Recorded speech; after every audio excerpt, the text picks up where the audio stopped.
Hi everyone, it's Sherry Carroll here for Simon Says Stamp. I have a card idea here for you using the Tim Holtz Idea-ology and some really great Prima products. I'm starting off with Prima products for my card base. I've already cut a piece of paper for my card, and I also have the Resist canvas pieces. The paper pad is called Fairy Rhymes by Prima, and it is about 6.5 inches by about 11 3/4, and it has 16 designs and 3 sheets per each design. Really great paper pad. I really like the size and so many designs to work with.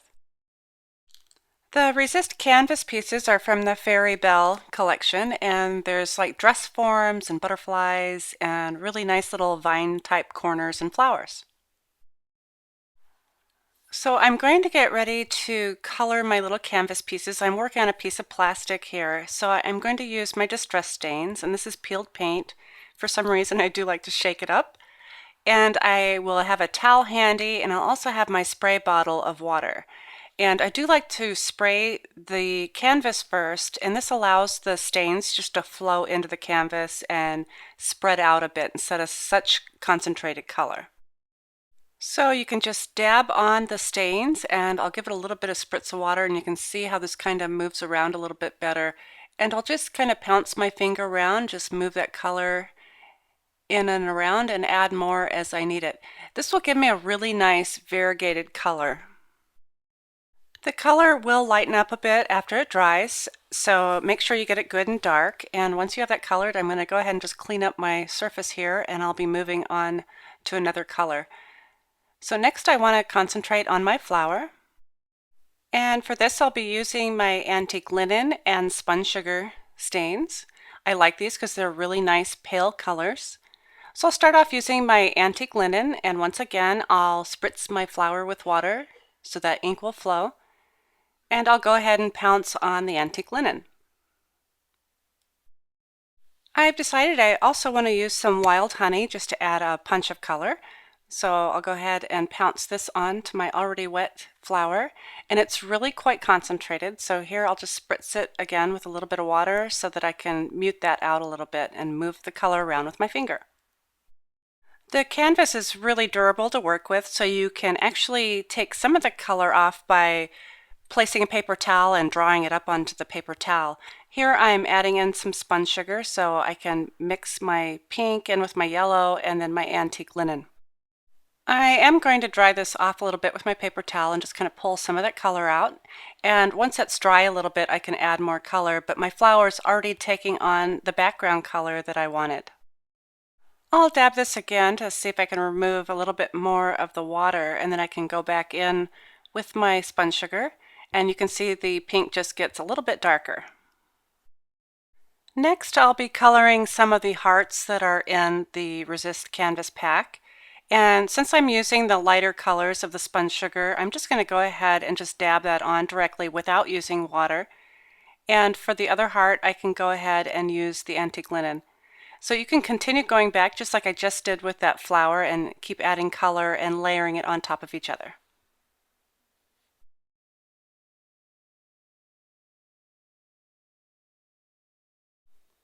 I'm trying something new that I haven't used before, and this is the Tim Holtz mirrored sheets. And I've already run this through my die cut machine with my styled labels. This is one of my favorite dies of his. It's not a newer one, but it's one of the old classics, and I really enjoy this die. So the mirrored sheets come with 2 sheets, and they are adhesive back, and it's a fine plastic. It is flexible, and you can stamp on it. It comes with a protective cover or a protective sheet on the front, so now you can see how shiny that is. And I would keep the sheet on there when you run it through your die cut machine, but of course we need to take it off for the stamping. And now you get a full reflection of my camera up above. I'll be using Tim's Papillon, and this is one of my favorite sets as well. It's a really great background image. So I'm kind of just measuring it up, realizing that it's not going to fit the entire width of my mirror, but that's okay. I'll go ahead and add a little bit more to the other side. And I'm using white StazOn. So once I get my stamped well inked, I'm going to go ahead and just lay my mirror right onto the stamp, and I'll just be really careful and just set that down. And I'm looking for a piece of paper. I do like to press this down with a piece of paper and just kind of press my fingers around. No need to use an acrylic block. And now I can peel this off, and you can see how crisply that stamps. And the white is just really, really fabulous on the mirror. There's another small stamp in this set that has Paris, New York, and London, and I'll go ahead and ink this up with my white StazOn. Tap this around, and now just holding it with my finger, since it's got such nice thick foam on the back, I can go ahead and just stamp this on to my mirror. And again, I'll just kind of press down with my fingers. And once I release that, now I have a really nice image on my mirror. I do want to color some of Tim Holtz trimmings, and this is also Idea-ology. And I'm just using this plain ribbon, and it's like a seam binding. It's nice and thin, and it's really alterable. If you haven't tried this, I really love working with this technique because you can stain this to whatever color that you want, and I'll be using a distress stain. So here I have a little Pyrex bowl, and I like to work in this bowl because I can go ahead and heat it up when I need to, and it won't get my surface so hot. So I'm spraying this with water and crumpling it up and rolling it in my hands, and the more wrinkles that you can get in this ribbon, the better. So now I'm ready to add some color, and I've chosen my walnut stain distress stain, and it looks very dark right now, but I'll go ahead and spray this with more water, and I'm going to pinch the color, and this will give me a really good variegation. And it just looks really, really dark right now, but the more water that you add, the more the ink spreads out within this ribbon.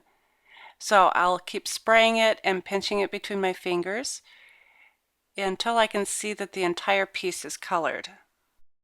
A little bit of stain goes a long way when you're coloring this ribbon, and as you can see, I added a little bit more water just to make this ink flow around, and I'll just go ahead and press it in.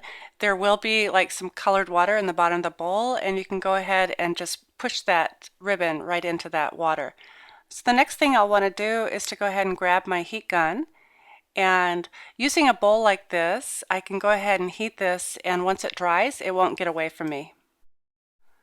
I want to tie in the walnut stain color onto my card, so here I'll just be distressing the corners using an ink applicator or ink blending tool, and just using my craft sheet underneath, pulling all that color just right onto the edge of that paper. So I'll concentrate heavily on the corners, and then the other edges I'll leave just a little bit lighter. Most of my pieces are dry now, and I can start my assembly. So here I'm just adding some adhesive to the back of this pattern paper, and I'm putting it onto a Desert Storm card that I have folded and scored. So I'm kind of working upside down, but I'll go ahead and press this in place. And here's the mirror, and I'll go ahead and pull this backing off, and it's quite sticky, but I do want to lift my mirror up, so I'm going to be using my foam adhesive, and I'll be using this backing sheet just kind of as a place to hold so my fingers don't stick to it, and randomly put my adhesive on the back. I have tied a bow with my ribbon, and as you can see, the color is really nice and variegated. To hold this down, I'll be using glossy accents, and I'll just put a little dot here and there and just go ahead and start pressing everything in place. So once I have everything positioned, then I'll go ahead and grab a little bit more glossy accents and put it under and hold it down. And next I'll be adding my flower, and I do need to tell you that the canvas comes with a little paper backing, and I believe that's just to keep it in its form. It's not an adhesive backing, but you will need to remove that before you go to glue all your pieces down. Here is another look at my finished card. I've added my hearts to the upper left of the mirror, and also a Prima button to the center of my flower. I hope you've enjoyed my tutorial on using Tim Holtz Idea-ology and Prima products. Thanks for watching.